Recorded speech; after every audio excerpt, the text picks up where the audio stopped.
Il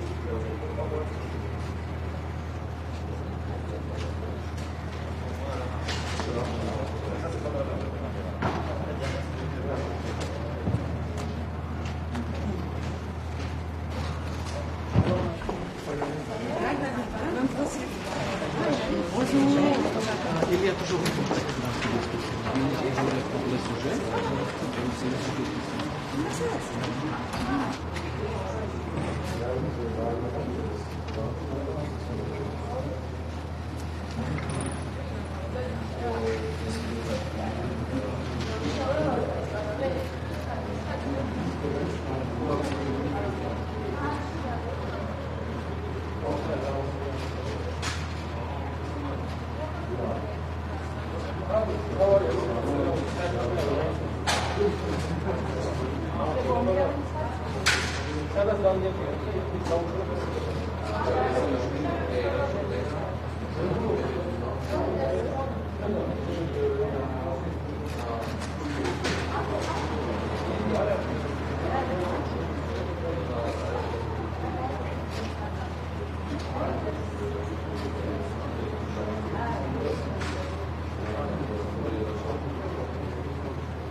Tamo se vidi zapravo sve, jel?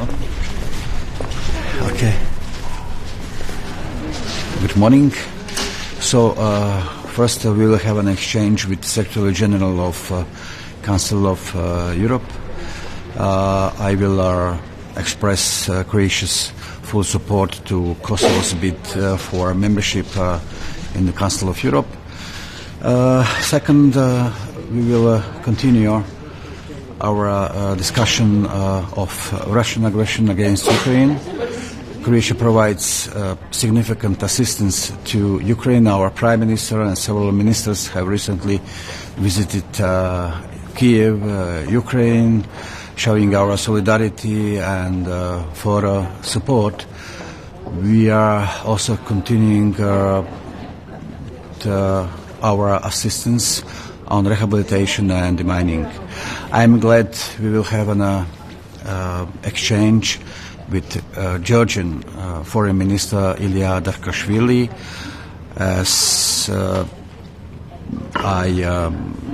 which I supported, and as well as Georgia's EU path. We commend and support also EU efforts to contribute to Georgia's security and resilience.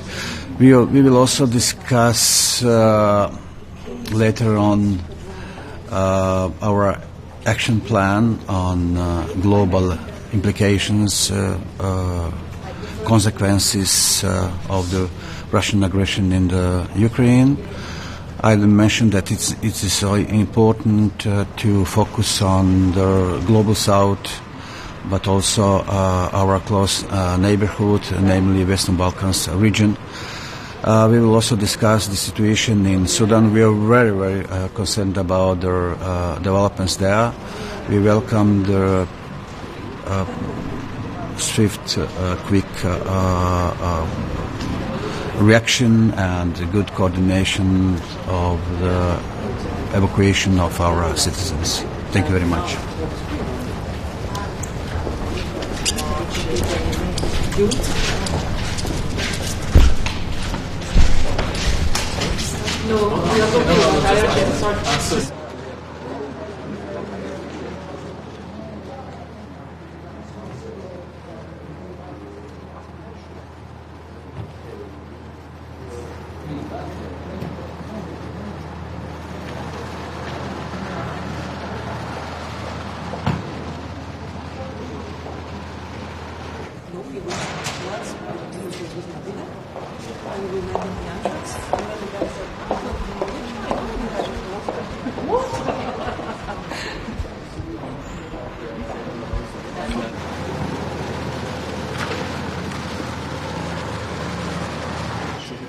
It takes a bit of space.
Chinese ambassador to France made about it is totally unacceptable.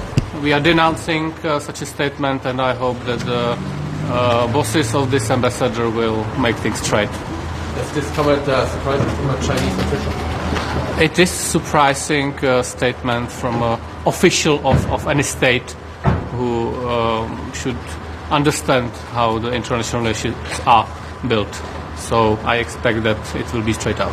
Minister, you're discussing nuclear energy, sanctions on nuclear energy. When are you going to start with that? Good morning, Minister. Can you take the comment that the Chinese ambassador to France made about It is totally unacceptable. We are denouncing such a statement, and I hope that the bosses of this ambassador will make things straight. Does this comment surprising from a Chinese official? It is surprising statement from an official of any state who should understand how the international relations are built. So I expect that it will be straight out.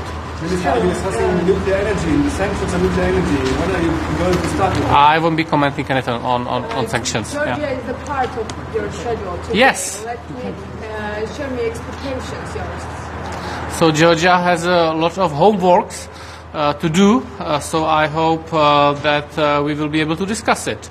And I wish for Georgia the European path, and I wish for the whole society to be able to participate on it. So that will be the main message which I will today have for the Minister of Affairs of Georgia.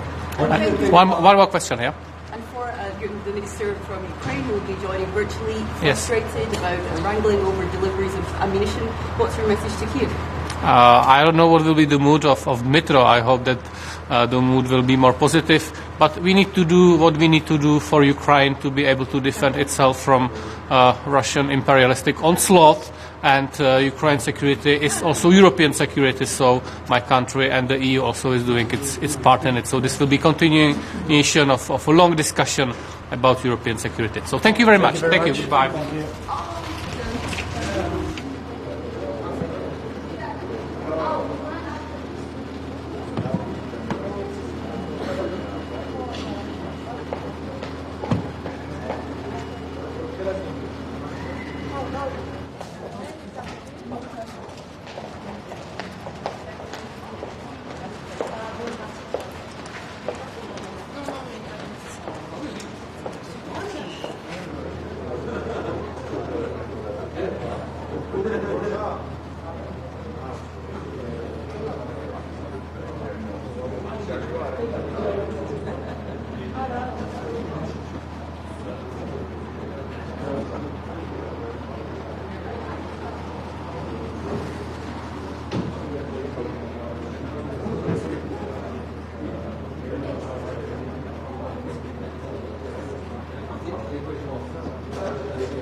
Where do you want me to be? Here, in the center. Good. Look, it has been a long weekend, a long and intense weekend trying to take our people out of Sudan. It has been a complex operation and it has been a successful operation. First, the staff of the European Union, 21 people are already in Europe, and many more European Union citizens and others are already out of Sudan. I cannot give you the concrete figure, it's more than 1,000 people for sure. I want to thank France especially for taking our people out. And I want to thank the combined efforts of many countries that took their nationals, but also all nationals that they could pick. So it has been a successful operation, but complex. I was in touch with the two generals fighting in Sudan. And now the ceasefire is stopped, it's over. We have to continue pushing for a political settlement. We cannot afford that Sudan, which is a very populated country, implodes, because it will be sending shockwaves around the whole Africa. So from the point of view of Sudan, I think it's a... Can you let me talk? Can you let me talk? Huh? Thank you. Today it is about Georgia. Let me share your expectations. Georgia is waiting also the status of candidate. We are going to talk about Georgia also. We will have a meeting, we will discuss, we will talk about the adhesion perspective, the security situation. For us, Georgia is a very important country, and remember that it has a specific security issues because its territory is partially occupied by Russia.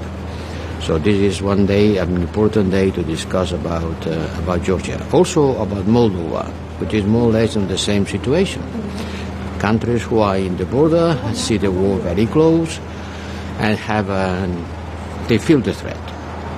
Talking about feeling the threats, also this statement by the Chinese ambassador about the sovereignty and the existence of the countries who were part of the Soviet Union. This is something that we will discuss in the framework of the China issue.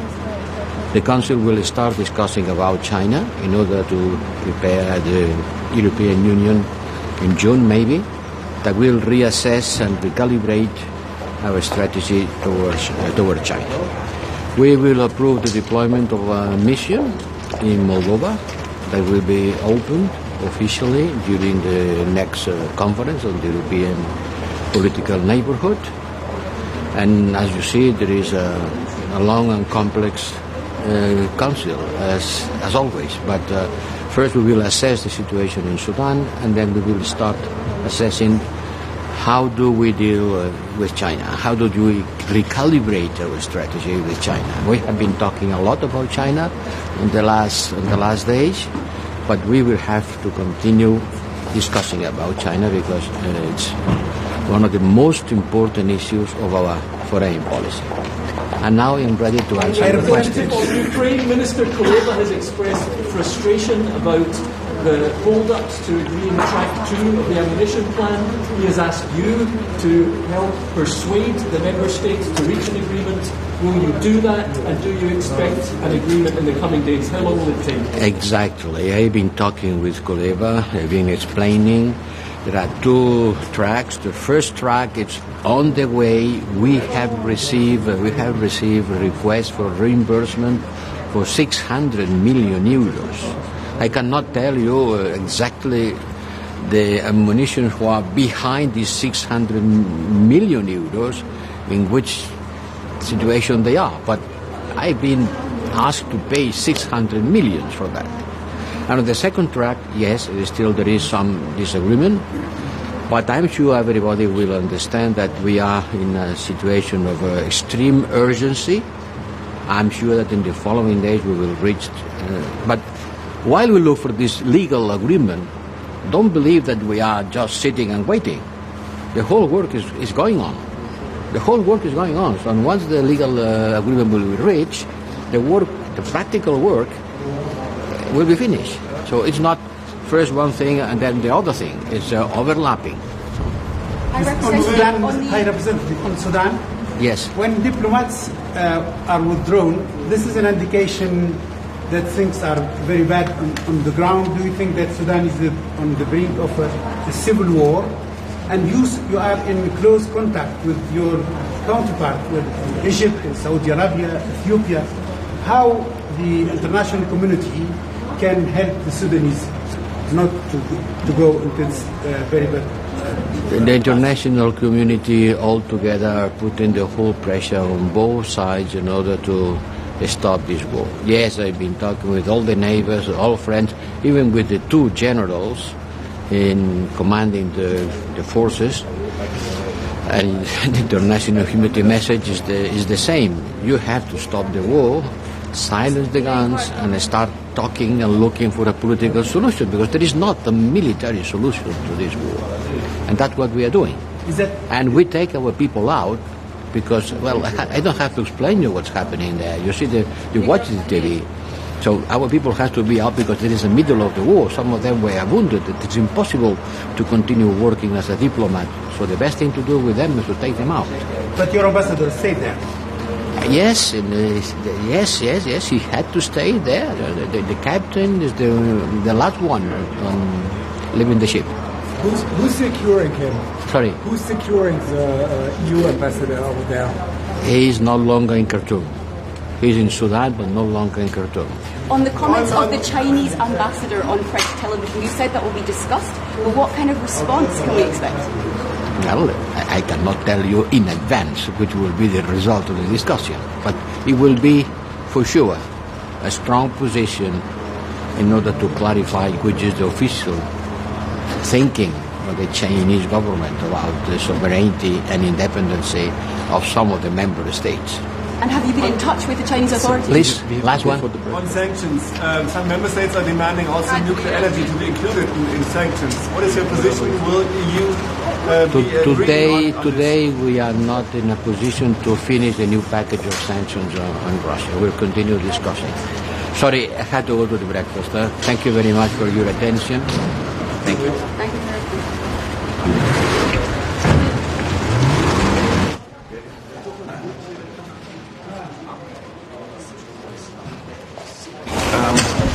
Today, I'm really hopeful that we will talk and debate and find a solution when it comes to the fast agreement on the ammunition for Ukraine. It's not just a political commitment that has been adopted last council, but it's also a message to Ukraine that we will continuously support militarily Ukraine. That it's not just about the current counteroffensive, that is a continuous support. So indeed it's a very strong, very important message, and I'm really looking forward to finding a solution and agreement today. A word on the comments made by the Chinese ambassador to France. So just 1 second. A word on the comments made by the Chinese ambassador to France. What do you think? Well, first of all, it's completely unacceptable. And later today, 3 Baltic states will be summoning representatives, in our case the Charge d'Affaires, in other capitals is the ambassador, to ask for clarification. Has Chinese position changed on the independence? And to remind him that we are not post-Soviet countries, we were the countries that were illegally occupied by Soviet Union. And could you share us your expectations about Georgia? We are waiting for an important partnership during this year. The ball is in Georgia's court. The ball is in Georgia's court. And so far, the game was not happening.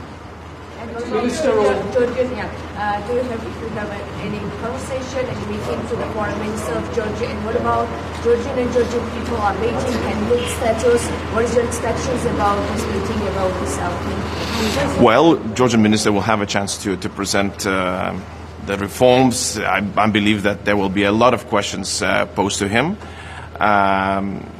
Till now, we have not seen, what would drive the optimism forward. But as always, we remain committed, especially in Lithuania, especially the Baltic states. We remain committed to Georgian path towards transatlantic unions.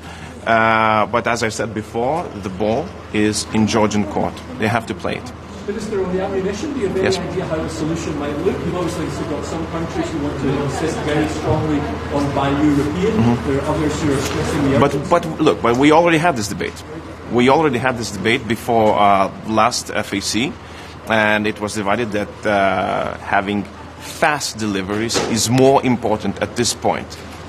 I understand those who want to see European military industry flourishing. Indeed, we need that.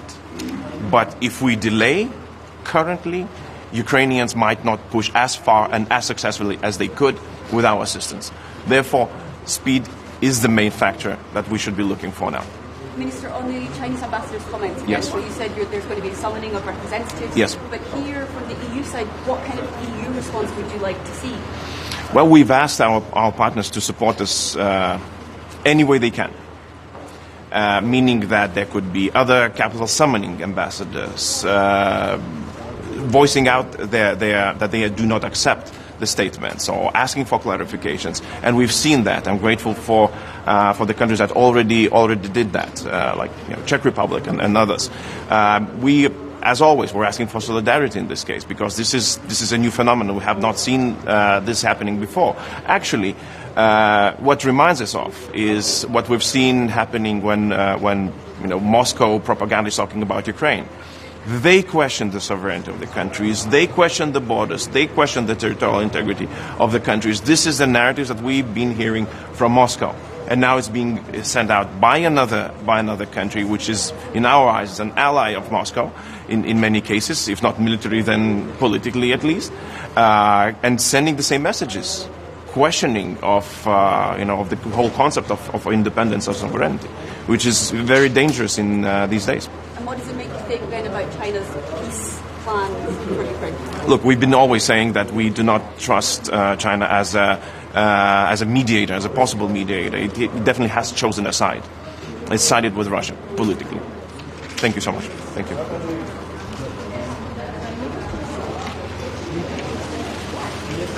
Good morning, everybody.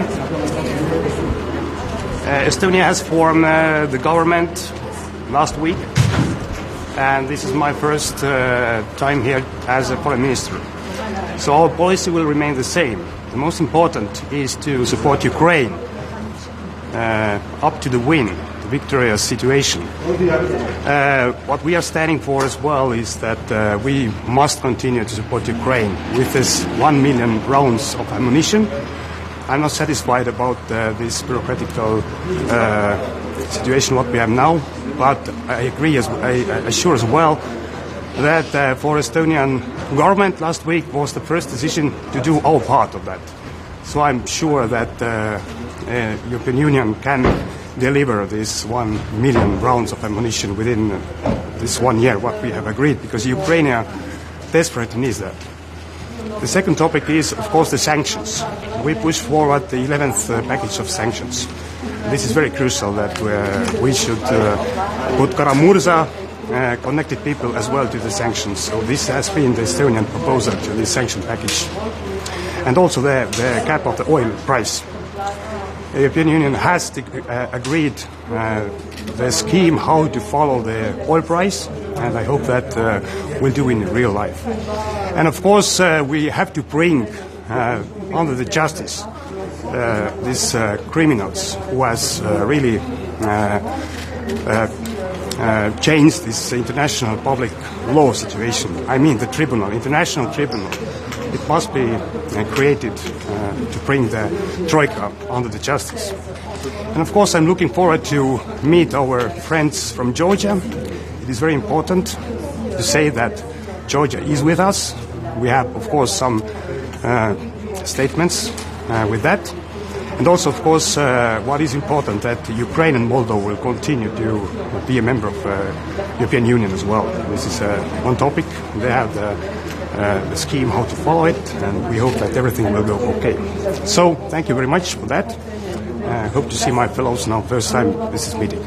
What would you have to say on the comments made by the Chinese ambassador to France? Today I've asked the Chinese representative out for the meeting, and we asked why China has such a position or comments about the Baltic states.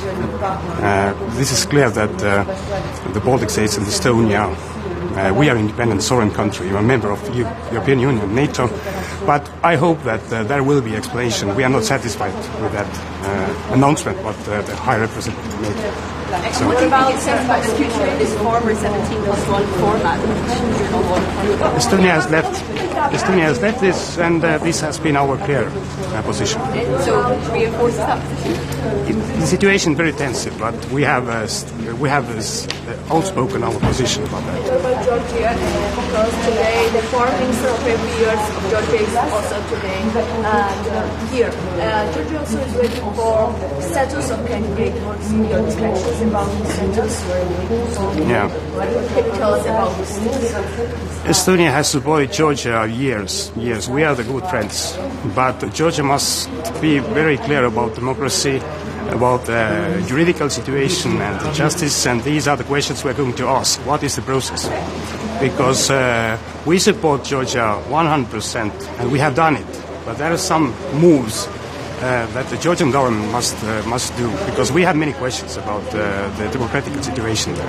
So, okay, thank you very much. See you. Hello, good morning. Goedemorgen. Er staan een aantal belangrijke punten op de agenda vandaag. Oekraïne, Midden-Oosten, op vraag van België en ook Sudan, waar de veiligheid van de Soedanese bevolking en de Belgen ter plaatse is bedreigd wordt. Donc nous allons évidemment évoquer la situation au Soudan, où les actuels combats entraîne une situation humanitaire très grave pour l'ensemble de la région. Je pense évidemment à la situation à Khartoum, mais pas seulement, aussi au Darfour, une région où la population est en souffrance depuis plus de 20 ans. Il est urgent d'obtenir un cessez-le-feu et que les armes se taisent enfin, que le pouvoir revienne aussi à la société civile. J'en profiterai aussi pour remercier en fait la bonne collaboration qui s'est produite durant tout ce week-end avec les pays européens leaders sur place.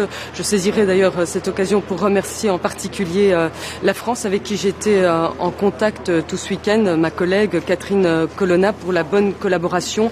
À l'heure actuelle, nous avons encore une trentaine de Belges sur place. Un nombre important d'entre eux n'ont pas émis le désir de partir et nous avons pu évacuer pour l'instant 8 Belges et leurs ayants droit, dont le directeur d'ECHO qui était blessé. Et donc pour l'instant, je tiens aussi à remercier Djibouti, la Jordanie, l'Allemagne et les Pays-Bas. Les Belges qui sont encore sur place sont gérés à l'heure actuelle par le Caire, dont je salue aussi notre ambassade au Caire, dont je salue aussi le travail. Nous restons bien sûr en contact avec eux. D'autres opérations d'évacuation pourraient avoir lieu, mais ce n'est pas encore acquis. Tout dépend de la situation sécuritaire sur place. Ensuite, nous parlerons éventuellement, bien sûr, de l'Ukraine. Nous ferons le point sur la situation et sur les besoins sur place avec notre homologue Dmytro Kuleba. Et puis, nous évoquerons aussi la situation en Tunisie. Vous le savez, la Belgique, avec le Portugal, a reçu la mission de se rendre sur place. Nous attendions qu'une date puisse être définie ensemble. Elle a pu être trouvée.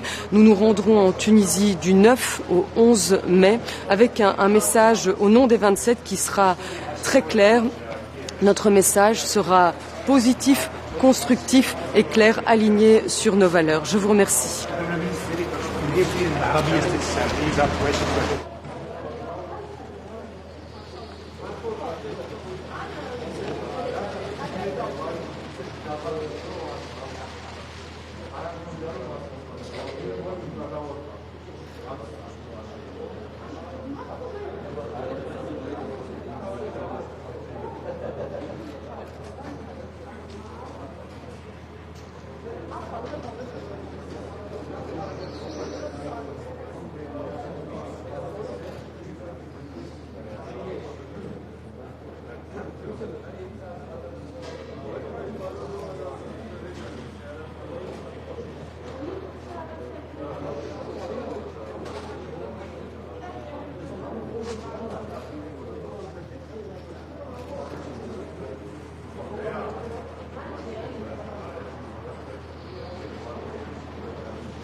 I think today we have two topics. First, about the Ukraine. I think it's we have to speed up the joint procurement of ammunition and do it with those needs that Ukraine has. I think we should now overcome all the bureaucratic things in Brussels on this issue. And of course, we are waiting very much the possible spring offensive in Ukraine, and Ukraine needs all our support in these circumstances. Then the other important topic today is Sudan. I've been in constant contact also with different Sudanese players. Of course, it's important that we get our citizens out. Finland has evacuated last night now most of our citizens with help from France, Germany and Sweden. We had excellent EU cooperation on evacuations. But I think Europe also has to play a more political role in solving the situation in Sudan. We have to talk to the parties, we have to convince parties to the ceasefire. And if this is not happening, Sudan can spread the conflict to the neighboring countries, but also cause a big migration wave in these circumstances. We shouldn't only think our own citizens, but we should think ordinary citizens in Khartoum who need help at the moment. And I think European Union could do more. We should also coordinate our action with the UN and UN humanitarian sector. So it's not fair that all foreigners are leaving the country in these circumstances. If we leave, we also leave some space for Wagner troops and Russia to play this game, and I think Europe has to activate its role in Sudan. On Georgia, then, what about Tbilisi, Georgia, because it is very important meeting. Georgia is also waiting status of candidate. What's your expectations about this process? What are you waiting from Georgia? A few words about this. Well, I think Georgia has, of course, to follow what it has promised to stabilize its internal situation, and I have been talking to Georgian politicians, and just things what we are waiting is that they follow the EU guidelines and also support the foreign policy of European Union. Minister, on Sudan, you said the EU could be doing more. What should it be doing? Well, at this moment, I think it's very important that we should engage with different players, not only with Mr. Burhan and Mr. Hemeti, but also the civil society that has been part of the peace treaty, the Juba Agreement and so forth. And Juba Agreement also has other components, the rebel groups in Darfur and other rebel groups who joined the Juba Agreement. And we should not let now this break these structures that we have been creating in Sudan. And we should also link even more closely with the neighboring countries, I'm meaning Chad, Kenya, Ethiopia, others who can play a constructive role in finding a peaceful solution. Minister, some countries are demanding also nuclear energy to be included in sanctions against Russia. Now, your country is dependent still on Russian material. What is your position on that? Well, I think those countries that are depending on Russian fuel, hopefully, like Finland, are making plans to quit from the Russian fuel and turn to the Western producers. This is at least what we are doing. It needs a certain transition period to order material from other sources, but after this transition period, I think we can quit the Russian materials. And Minister, there will be a discussion today also on China that comes in the wake of a diplomatic spat over comments from the Chinese ambassador to France. Do you have a message to Beijing and to your Baltic colleagues, for example, that are here complaining about those comments?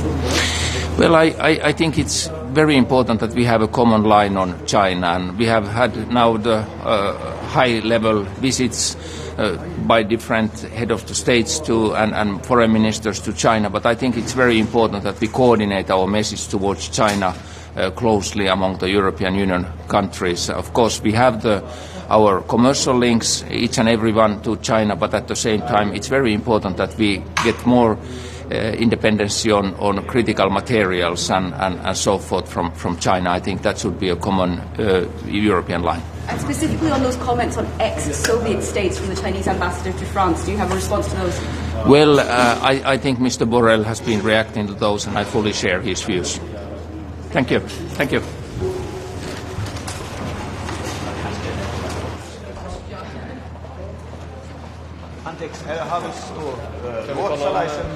Ruotsalaisen sanomalehti. Ska vi ta en fråga på svenska? Ja, vi kan försöka. Ja, det börjar med om Sudan. Hur ser det ut med finska medborgare?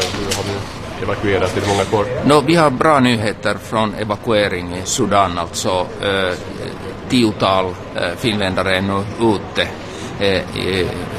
Det var söndag och nu i natten att vi har fått största delen av finländare. Vi har tillsammans något sånt som 15.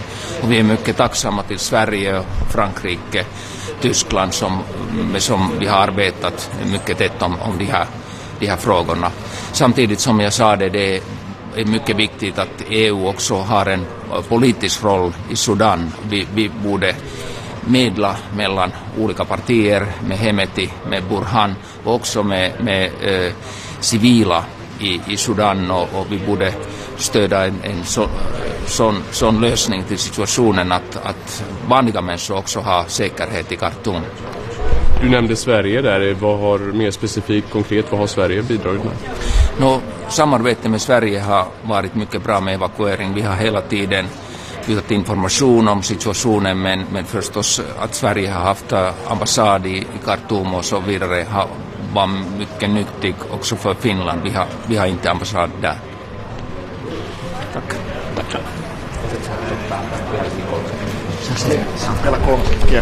No niin.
What about China? You're discussing China today, and the ambassador of China to France has made some quite remarkable remarks. What is your position on that? But China is an interlocutor, but we need to respect our position. We need to respect the European Union. We need to respect every member state. We respect China. I think it's important to respect us. This is crucial. We will talk on this. We will underline the importance of the good relations. China, in this moment, is a key country because we need an engagement in favor of peace to push Russia for leaving Ukraine. That I disagree with the speech of the China ambassador to France. And on Ukraine, the Ukraine's foreign minister will be expressing frustration, most likely, over delays to delivering ammunition, legal wrangling here. No, we are working hard in defense of Ukraine. The 26th in Rome, the Italian government will organize a big event on the reconstructions with more or less 1,000 companies, Italians and Ukrainians, for paving the way for a better future for this country, for the reconstruction. Ukraine will be part of the European Union, will be part of our internal market. For this, it's important to have an Italian presence in this country. Today, Council also discussing about Sorry? Georgia. Today, Council also discussing about Georgia. I met the Minister from Foreign Affairs 2 days ago in Rome. Georgia is important for the stability. We are in favor for membership of Georgia as part of the European Union. For the candidacy for us is okay. And Minister, on Tunisia, that will also be discussed today. Do you have a comment on that? We are working hard in this direction. Tunisia is a key country for the stability in the Mediterranean Sea, North Africa. Italy is pushing in favor of a good solution by International Monetary Fund. Also by the European Union is possible to invest more. Of course, we need to do reforms in Tunisia. Our position is very clear. In French, is à fur et à mesure qu'on fait des réformes, on donne de l'argent. C'est-à-dire il faut commencer avec le financement, après il faut attendre les réformes, et après aller de l'avant avec les financements. Et sur le Soudan? Le Soudan, situation vraiment compliquée.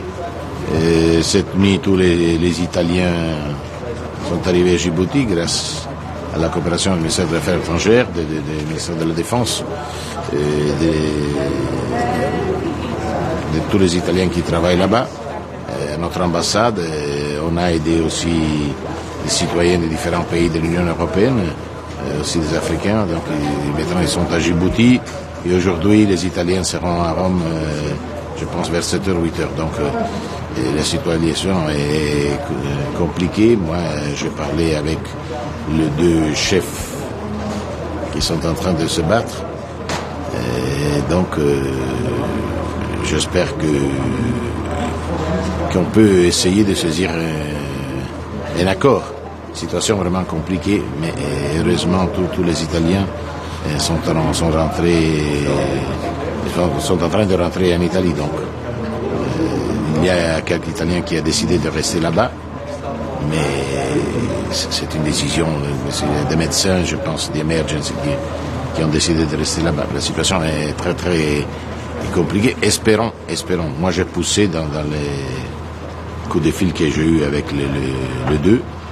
J'ai poussé pour essayer de trouver un accord et voir qu'est-ce qu'on peut faire dans un pays qui est un des plus grands pays de l'Afrique. Donc il faut calmer les eaux, mais c'est pas facile. Situation dangereuse.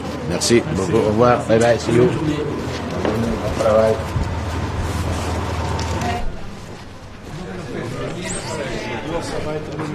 C'è la doppia tassa. Voi c'avete freddo, stavate al caldo. Tutto bene, Buongiorno. sta più al caldo.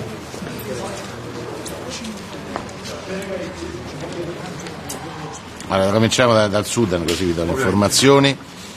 Tutti gli italiani che volevano lasciare il paese sono ora a Djibouti, rientreranno a Roma con un volo dell'aeronautica militare verso le 18, le 19 all'aeroporto di Ciampino. Stanno tutti bene, l'Italia ha aiutato anche i cittadini di altri paesi a lasciare il Sudan. Io voglio ringraziare l'unità di crisi della Farnesina, tutti i militari che hanno partecipato all'operazione di evacuazione, naturalmente anche la nostra intelligence. Grazie a una cooperazione tra tutte queste branche dello Stato è stato possibile salvare tutti i nostri cittadini. 19 erano già riusciti ad arrivare in Egitto l'altro ieri, grazie anche all'azione della nostra ambasciata a Khartoum e la nostra ambasciata al Cairo. Erano non persone che vivevano a Khartoum, erano persone che facevano parte di un gruppo di sub che avevano organizzato una crociera per fare attività subacquee e siamo riusciti a farli arrivare in Egitto. Quindi tutti coloro che volevano partire sono stati trasferiti a Gibuti e sono rimasti alcuni volontari di emergency, credo qualche missionario che non ha voluto lasciare il paese, quindi è una loro libera scelta. Io ho continuato a parlare, anche a restare in contatto con i due leader delle fazioni che si stanno combattendo, hanno entrambi garantito l'incolumità dei convogli degli italiani e così è stato, e hanno rispettato l'impegno che avevano preso con me, quindi li ho anche ringraziati perché hanno permesso al nostro convoglio di arrivare con tutti sani e salvi all'aeroporto, e questo è un fatto molto positivo. Salvare le vite umane è una nostra priorità, anche tutti i nostri militari sono rientrati a Gibuti, quindi le cose sono andate per il verso giusto. È stata un'operazione difficile e complicata, rischiosa, ma fortunatamente è andato tutto per il verso giusto e quindi non possiamo che gioire perché gli italiani sono incolume, sono salvi. Veramente grazie a tutti coloro che sono stati protagonisti di questa difficile operazione di evacuazione. Presidente, gli altri temi all'ordine del giorno oggi, ovviamente c'è il sostegno all'Ucraina, ma c'è anche la Tunisia. L'Ucraina è una priorità. Il giorno 26 a Roma ci sarà una grande riunione con oltre 1000 imprese per parlare della ricostruzione di quel paese, che sarà parte dell'Unione Europea, sarà parte del mercato interno. L'Italia vuole essere protagonista con le sue imprese, quindi avremo veramente un confronto, ci saranno le autorità ucraine, quindi sarà un modo anche di dimostrare solidarietà non soltanto dal punto di vista militare, ma anche solidarietà da parte del nostro paese nei confronti di un popolo che è in guerra e sta difendendo la propria libertà. Oggi ne parleremo, la solidarietà italiana non è mancata, non manca e non mancherà. Per quanto riguarda la Tunisia, la situazione purtroppo è complicata. Noi insistiamo sulla nostra posizione, bisogna cominciare a erogare gli aiuti e contemporaneamente spingere affinché in quel paese si facciano le giuste riforme. Quindi cominciare col finanziamento, aspettare le riforme, poi continuare con i finanziamenti. Comunque l'Italia, che ha deciso già di investire circa 100 milioni, già il 50 saranno per le piccole e medie imprese, altri 50 saranno per il bilancio, poi per acquistare anche prodotti italiani, sono in fase di erogazione da parte delle nostre autorità.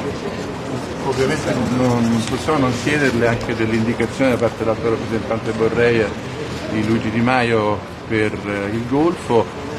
Può parlare a nome del governo al di là delle posizioni dei singoli partiti? È una libera scelta dell'alto rappresentante, è una candidatura che è stata fatta da Di Maio quando era ministro degli esteri del precedente governo, non è il candidato del governo. Hai detto Di Maio, invece l'ha fatta Draghi. No, la candidatura di Di Maio è individuale, non c'è una candidatura del governo. No, posso chiedere, però scusami, ho sbagliato io. E la posizione può parlare a nome del governo per quanto riguarda l'indicazione di Di Maio come per il Golfo? La scelta è una scelta legittima e libera dell'alto rappresentante Josep Borrell.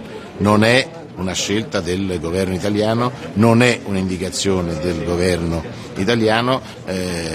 Di Maio ha presentato la sua candidatura quando era ancora ministro degli esteri e, ripeto, nulla a che vedere con questo governo, quindi sono scelte che non ci riguardano. Abbiamo detto tutto. Buongiorno a tutti, grazie, buon lavoro.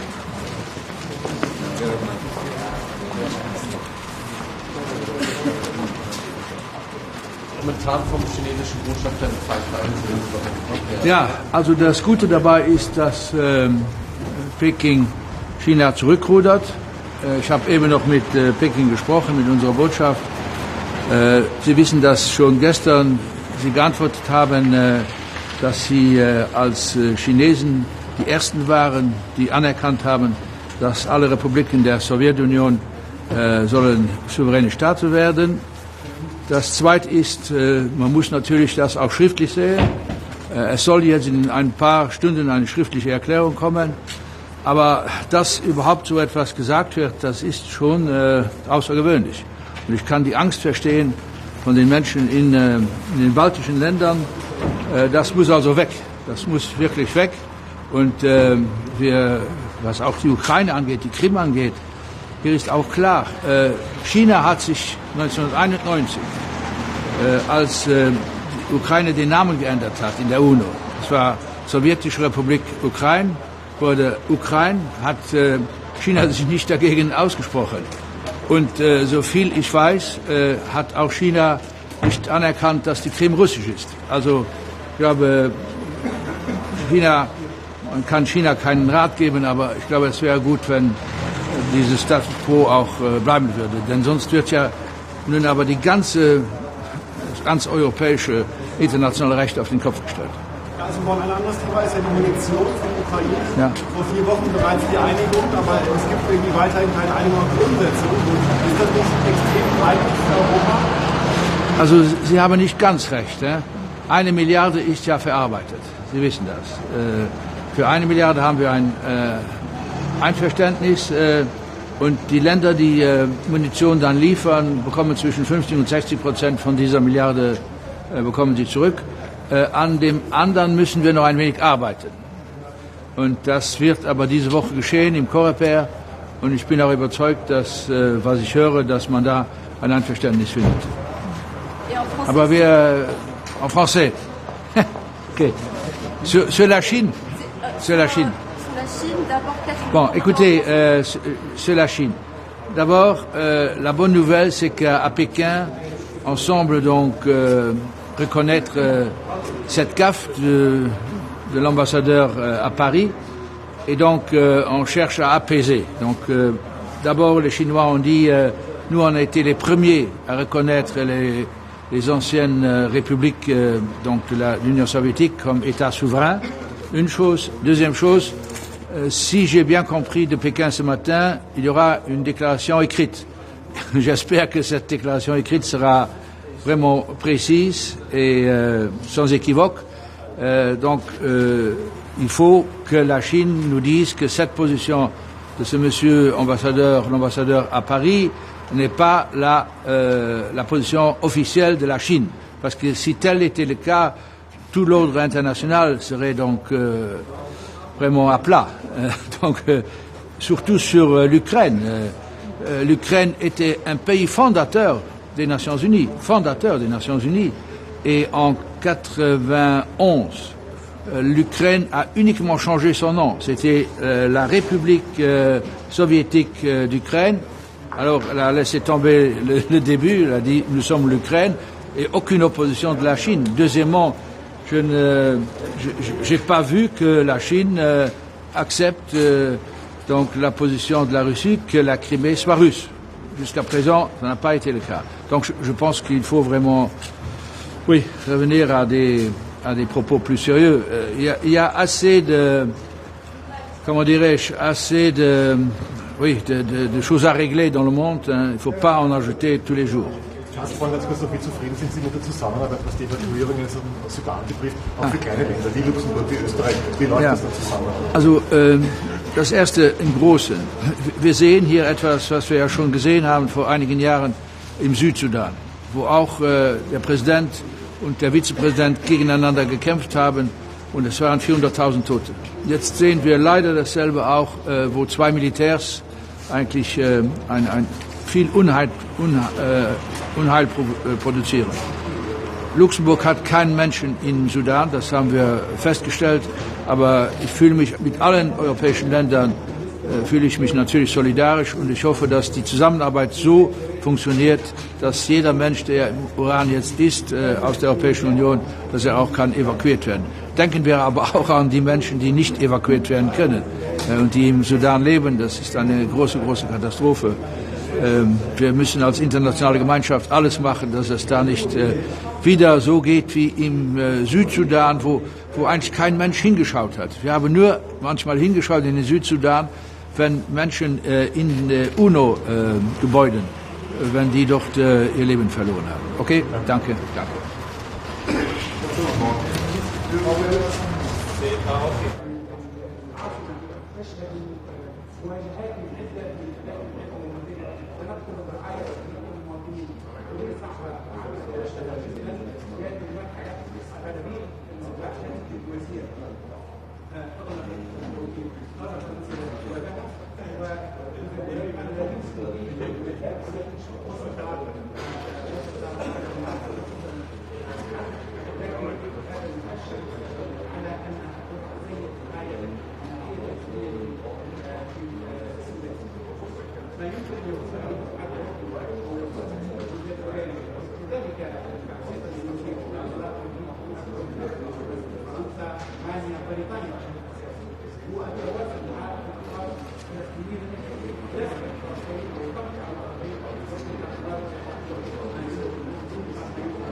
I'll speak in Greek. Στο Συμβούλιο Υπουργών σήμερα θα ζητήσω αναλυτική η συζήτηση για τα θέματα εκενώσεως των Ευρωπαίων υπηκόων από το Χαρτούμ, από το Σουδάν. Ήδη υπήρξε σχετική μου συζήτηση χθες με τον Γιώζεφ Μπορέλ και δέχθηκε το αίτημά μου. Από εκεί και πέρα θέλω να ευχαριστήσω τον Γιώζεφ Μπορέλ για τις τεράστιες προσπάθειες που καταβάλει, όπως να ευχαριστήσω την Υπουργό Εξωτερικών της Γαλλίας, την κυρία Κολονά, την Υπουργό Εξωτερικών της Γερμανίας, την κυρία Μπέρμποκ, και της Ιταλίας, τον Αντώνιο Ταγιάννη, για τη βοήθεια που έδωσαν για την εκένωση Ελλήνων υπηκόων από το Χαρτούμ. Θα ήθελα όμως να πω και κάτι άλλο. Είναι κατελάχιστον αντιφατικό να ψηφίζουμε κείμενα όπως η στρατηγική πυξίδα και μάλιστα με θριαμβευτικούς τόνους.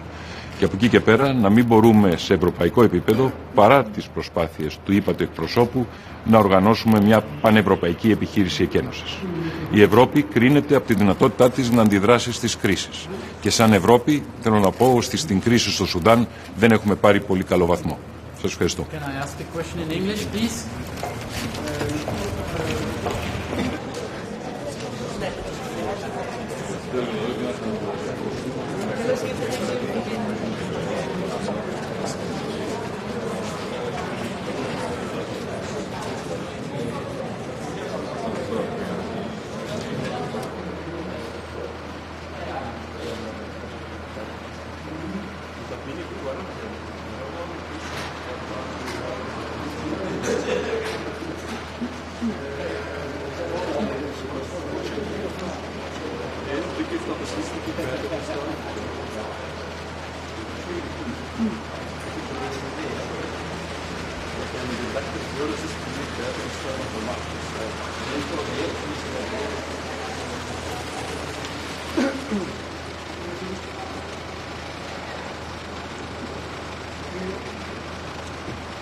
Good morning. It is a very important Foreign Affairs Council today in Luxembourg. For Romania, there are two very important topics. Of course, Ukraine and the support to Ukraine to win the war, but also the Republic of Moldova, because today we will have very important decisions to be taken as far as Republic of Moldova is concerned, the support of the European Union for the Republic of Moldova. The first decision will be the political agreement, which I hope will be reached. I'm confident that will be reached today, on creating a new sanctions regime against those who are acting for destabilizing the country and against the constitutional order of the Republic of Moldova. It is a proposal which I made during the Foreign Affairs Council on the 20th of February, and I'm very glad that in such short period of time this sanctions regime was created. And I think this is the fastest process of creation of a sanctions regime in the history of the European Union. And I'm very glad that this sanctions regime will be a very important tool in order to increase the resilience and security of the Republic of Moldova against the background of the actions which are orchestrated by Russia, such as demonstrations or subversive actions against the constitutional order of the Republic of Moldova, which we have witnessed in the last months. It is very important that this sanctions regime is adopted, because any measure which is taken in order to enhance the security of the Republic of Moldova will be also a measure which will enhance the security of Romania and of its citizens. We are already working together with the authorities of the Republic of Moldova on the first listings after the sanctions regime will be adopted. And these measures, which will include travel bans and freezing of assets for such persons or for entities which are involved in such destabilizing actions, will represent not only a sanction towards these persons, but also will represent a deterrent factor towards other such actions in the future. At the same time, another important decision will be the adoption of the decision to create the civilian mission, a partnership mission for the Republic of Moldova. It is another important measure which Romania has strongly supported, and this will also contribute to enhancing the resilience and the security of the Republic of Moldova, because this will fight against hybrid actions against the Republic of Moldova, against disinformation, against actions which are targeting the cybersecurity of the country, and will also improve the management of crisis situations in the Republic of Moldova. Of course, Romania will support the functioning of this mission, including by proposing experts to take part in the mission.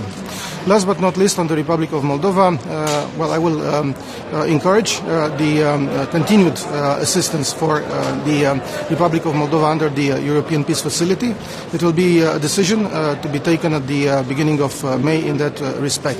It is very important that the Republic of Moldova will continue to be on the agenda of the Foreign Affairs Council. I will also reiterate today my proposal to have on the agenda of a future Foreign Affairs Council before summer on protected conflicts in the region of the Black Sea, because it is also important that EU continue to pay attention to this very important issue. On Ukraine, we will of course express today the support of Romania for continuing the support for Ukraine in all dimensions in order for Ukraine to win the war. I will inform today my colleagues about the very good results of two events that we have hosted in Bucharest on the 13th of April. The first Black Sea Security Conference under the aegis of the International Crimea Platform, and the trilateral between Romania, the Republic of Moldova and Ukraine. Both events were targeting security aspects related to the Black Sea region, of course, and how to improve our cooperation in the defense and security area among the three countries. Of course, today we will also discuss the EU action plan against the effects of Russia's war against Ukraine, and in this context I will present the outreach efforts of Romania towards third countries, including in countries in Latin America, during the visits that President Iohannis of Romania is paying these days in three of the Latin American countries in order to counter the Russian narrative. I will also express today, and I'm expressing also now, the strong condemnation of the statements by the Chinese ambassador in Paris, which put under question the sovereignty of states which gained their or regained their independence after the dissolution of the Soviet Union. Such statements are unacceptable and run against the UN Charter. Also today we will discuss about Georgia, and I will welcome the presence here of our colleague, the Foreign Minister of Georgia. I have supported the invitation of him to the Foreign Affairs Council. It is important to discuss how to encourage Georgia to continue the reform process, especially in the rule of law area, in the justice area. And last but not least, very important, we will discuss about Sudan. And I will reiterate the appeal of Romania for an immediate cessation of hostilities and the protection of civilians. And I will plead for a better coordination between the EU member states for the evacuation of European citizens from Sudan. And I am expressing the gratitude of Romania for the French authorities, which have facilitated the evacuation in safety of 9 Romanian citizens and 1 family member last night from Sudan to Djibouti. Thank you so much.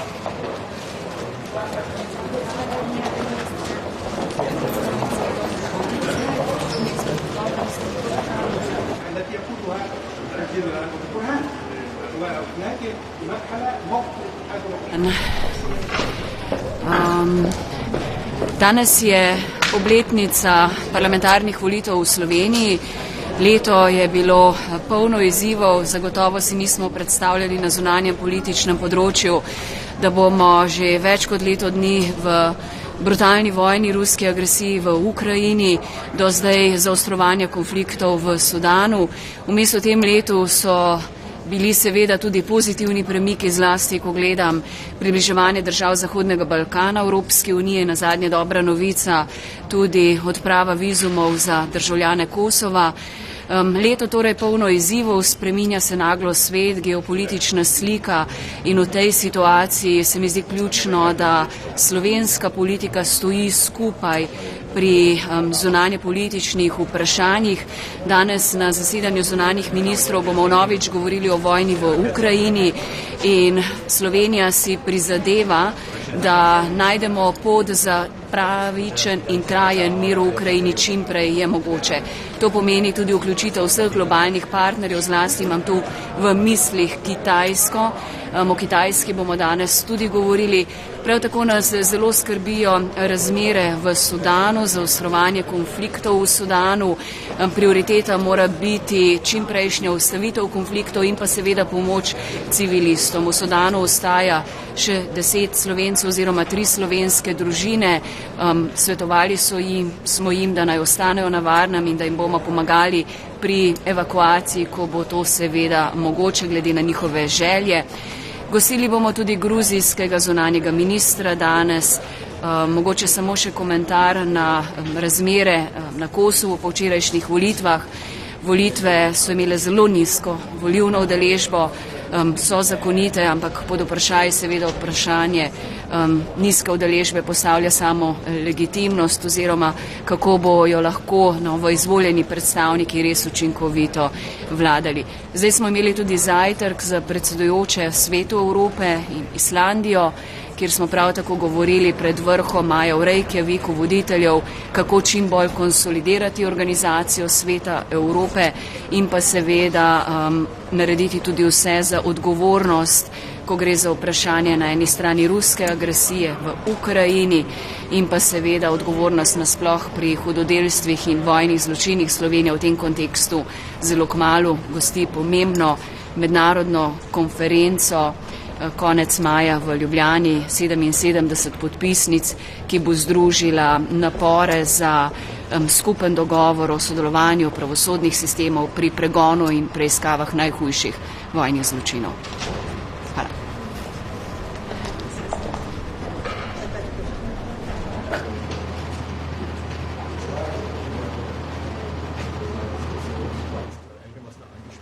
Außenministerin bleibt im heutigen Treffen fern. Wie stellt sich die Lage dar? Die Österreicher sind betroffen mit dieser Situation. Also es ist tatsächlich eine humanitäre Katastrophe. Der Sudan erlebt, wenn man so will, ein Tsunami an Krisen. Es droht ein Bürgerkrieg. Ich war jetzt gerade mit meiner deutschen Kollegin Annalena Baerbock in Kontakt und ich habe auch unseren aufrichtigen Dank ausgerichtet. Dank der deutschen Hilfe, dank auch der Franzosen ist es uns gelungen, in den letzten 24 Stunden fast die Hälfte der Österreicher und Österreicherinnen, die noch im Sudan sind, außer Landes zu bringen. Das ist wirklich sozusagen eine gemeinsame internationale Arbeit und ich bin allen Partnern zu Dank verpflichtet. Wir hatten über 50 Österreicherinnen und Österreicher im Land. 27 sind gestern rausgekommen. Die Arbeit geht natürlich weiter. Wir haben unsere Botschaft in Ägypten, unsere Botschaft in Addis Abeba. Wir haben ein eigenes Team nach Djibouti entsandt. Das ist so tatsächlich eine sehr angespannte Lage und wird doch ein großes Thema heute sein. Wir haben ja leider Gottes eine ganze Reihe von Putsch und Gegenputsch von Westafrika und jetzt Sudan zu beobachten. Das ist eine sehr beunruhigende Situation und hat natürlich das Potenzial, die ganze Region mitzureißen. Die 20 plus Menschen, von denen Sie sagen, Sie sind jetzt noch im Land verblieben, wie geht es mit denen jetzt weiter? Welcher Zeithorizont ist da? Nun, wir sind mit ihnen laufend und auch im direkten Kontakt. Ich kann sagen, einige versuchen natürlich, sagen wir, nach Port Sudan rauszukommen oder Richtung Ägypten. Die Großteil ist in Khartoum selber. Und es gelingt Gott sei Dank noch, dass Flugzeuge landen können und starten. Ich war auch gestern mit meinem Kollegen aus Saudi-Arabien im Kontakt, weil auch da gibt es eventuell noch Möglichkeiten, dass auf Fliegern von Evakuierungsflügen der Saudis draufkommen. Also das ist ein laufendes Krisenmanagement, das wir leider Gottes ja schon in anderen Fällen kennen, wo wir leider Gottes Erfahrungen haben. Aber die Situation ist wirklich dramatisch im Lande. Wie stark überlagert dieses Ereignis auch das heutige Treffen? Es gibt ja auch andere wichtige Themen, zum Beispiel die Mission für die Ukraine. Und wir haben leider Gottes eine ganze Reihe von wichtigen Themen und keines dieser Themen ist wirklich erfreulich. Wenn Sie Ukraine ansprechen, wenn Sie Iran ansprechen, Sudan ansprechen, es ist leider Gottes eine Tendenz, wenn man so will, in den letzten Monaten, dass die Außenministertagungen vor lauter Krisenherden schon teilweise gar nicht mehr wissen, wohin schauen. Das ist leider Gottes etwas, was wir wahrnehmen müssen. Aber ich muss auch dazu sagen, man darf nie verzagen. Wir reagieren und die Europäische Union ist oft resilienter, stärker, geeinter, als man es vielleicht von außen sieht. Eine andere Sache ist die Äußerung des chinesischen Botschafters in Frankreich, was jetzt die früheren Sowjetrepubliken betrifft. Wie kommentieren Sie das?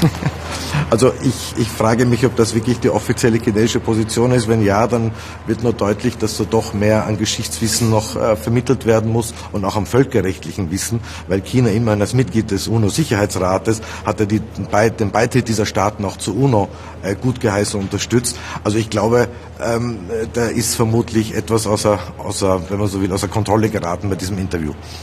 Vor einem Monat hat man der Ukraine Munition versprochen. Das kommt jetzt erst sehr zögerlich.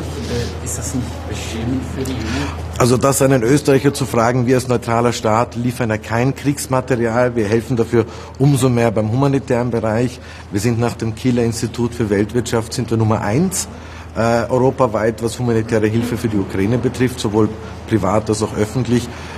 Ich glaube, dass man diese Diskussion, die fortlaufende, Munition, Panzer, dann Kampfjets, das überdeckt etwas, wie stark eigentlich die Unterstützung da ist von den Partnern. Sei es eben humanitär wie Österreich, sei es auch mit letalem Material.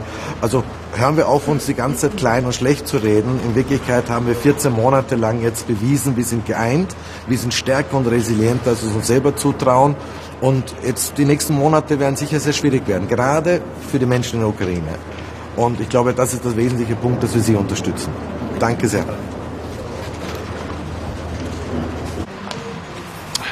Good morning. Could I just say that we're looking forward to going into the Foreign Affairs Council meeting, where we will have a number of substantive discussions on a number of very serious situations. First of all, of course, our focus will be on Sudan and the shocking level of violence and warfare currently happening there, with huge consequences for the people of Sudan and those in need of humanitarian assistance.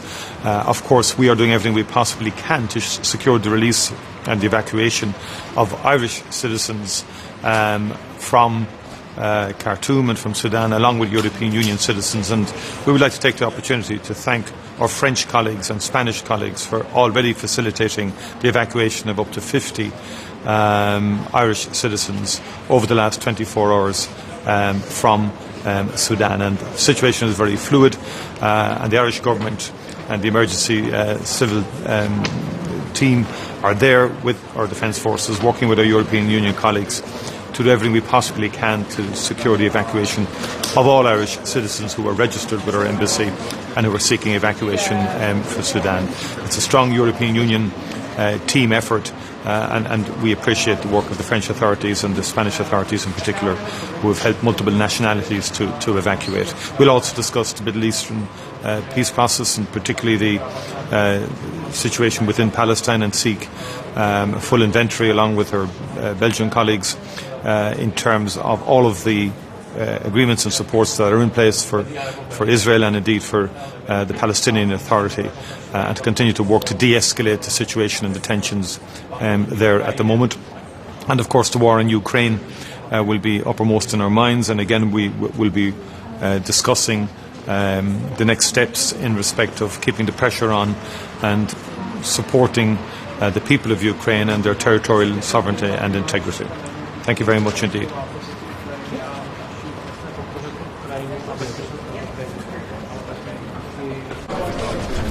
Dobrý den. Co vám můžu říct? Budete mít nějaké úvodní slovo, prosím, nebo máme se ptát? Klidně se ptejte, ale tak já vám jenom povím, o čem dneska budeme mluvit. Dneska začneme Súdánem, protože tam je závažná bezpečnostní situace, probíhají evakuace občanů. Podařilo se nám dostat 2 občany na evakuační let z Německa, už jsou bezpečně na cestě do Berlína nebo v Berlíně, detail nevím. A samozřejmě budeme pokračovat debatou o ruské válce proti Ukrajině. Tak to jsou ty nejdůležitější témata, ke kterým samozřejmě také budu vystupovat. Rozumím.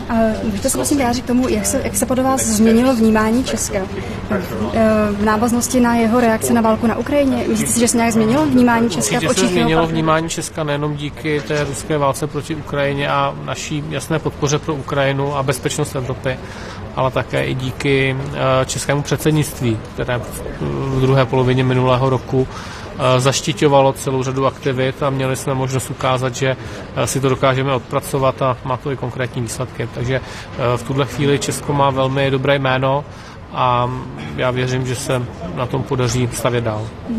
Mohla bych vás potom ještě poprosit o vyjádření k připravovanému akčnímu plánu? Myslím tomu akčnímu plánu pro geopolitické důsledky ruské agrese na Ukrajině. Tohle je věc, která je hodně na začátku. Já si myslím, že Evropa se víc posouvá, nebo celý svět se posouvá k tomu, že je více geopolitický zájmy vlivu a snaha například o to získat hlasy při hlasování v OSN, kde je důležité mít spočítáno, kolik zemí podporuje rezoluci odsuzující ruskou agresi proti Ukrajině.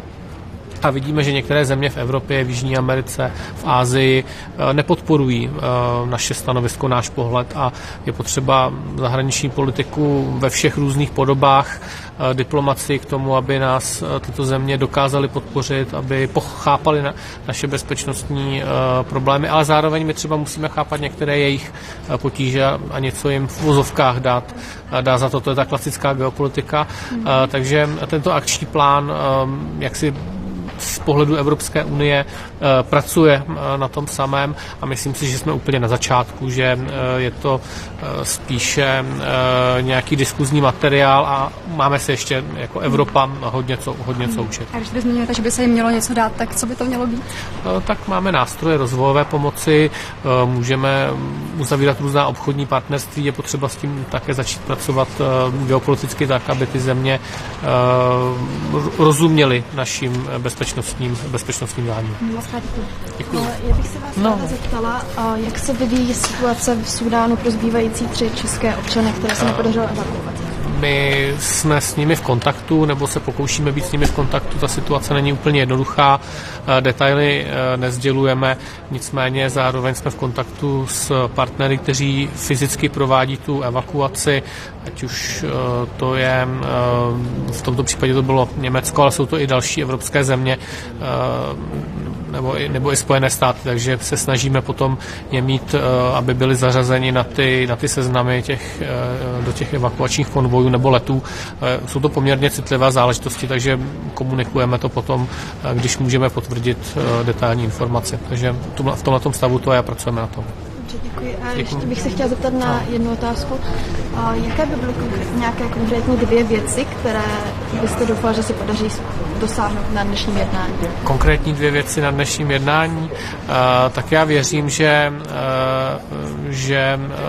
co se týče agrese, my schválíme celou řadu sankcí, ať už jde o Sýrii nebo o Irán a musíme se bavit také o dalším pokračování sankcí vůči Rusku. Dobře, a to je jedna věc a máte nějakou druhou? Víte co, já si myslím, že to není o dosahování konkrétních věcí na jednání FAC, na radě jako takové, a tady spíš v debatě posouváme ty úkoly pro celý aparát. Takže děkuji. Taky děkuji.